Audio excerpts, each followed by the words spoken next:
Hello po, good morning po sa ating lahat. Welcome back na po sa ating YouTube channel. For today's video, isang tanong na naman po natin pong subscriber ang ating pong sasagutin. Ito galing po kay Juanito Ferrer. Shout out po sa dyan, kaibigan. Ang kanya pong tanong ay, kailan o paano po natin malalaman na bumubuka na po ang cervix at yung mga inahing baboy? So kayo po ay mahilig po sa paglaga ng mga baboy o kahit anong hayop pangkabuhayang agrikultura, mag-subscribe lang kayo sa aking YouTube channel. Ryan Patinio, Agri Farming, Family and Kitchen Adventure. Ngayong araw po mga kaibigan, atin pong pag-uusapan yung tungkol po sa cervix po nating mga inahing baboy.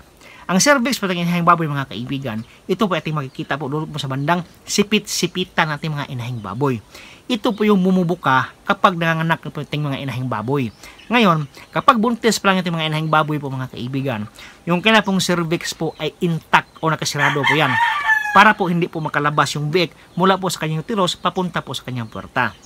Kapag malapit po manganak yung mga inahing baboy, yung opening po ng cervix mga kaibigan ay dahan-dahan po yung mahihinog o dahan-dahan po yung mag-stretch. Nang dahilan na dahan-dahan po siyang bubuka.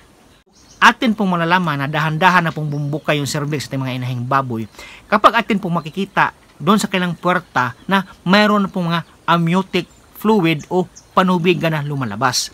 Ang amniotic fluid o panubigan mga kaibigan, ito po yung tubig na lumalabas sa puwerta ng mga inahing baboy na medyo madulas siya. So, ang purpose po ng paglabas ng amniotic fluid para po ipadulas po niya yung birth canal natin mga inahing baboy nang sa ganun paglabas po ng mga biik ay magsaslide po yung mga biik po mga kaibigan. Yan po yung unang lalabas ay yung amniotic fluid.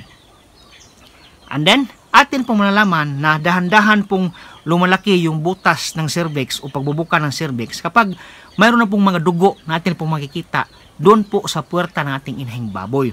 Ang ibig sabihin nyon, yung cervix sa tingin ng baboy mga kaibigan, dahan-dahan na pong siya bumubuka. Kaya dumudugo na po at saka lumalabas po sa kanyang puwerta.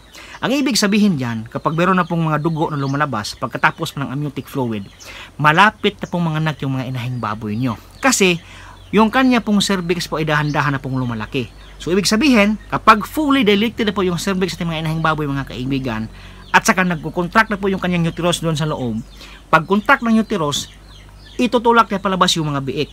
And then, yung mga biik naman po ay dahan-dahan pong dadaan doon po sa cervix opening ng mga alagang inahing baboy papunta po sa kanyang puwerta. So, kaya po kapag inyo na pong naobserbahan na meron na pong dugong lumalabas sa puwerta ng inahing baboy, isa na pong ibig sabihin yan, malapit na po yung mga anak po mga kaibigan. Huwag nyo pong iwan para na inyo pong bubantayan habang siya nanganganak po mga kaibigan. So yan po ating vlog ngayon at maraming salamat po sa inyong panonood. Happy farming po mga kaibigan. See you next time. Bye-bye.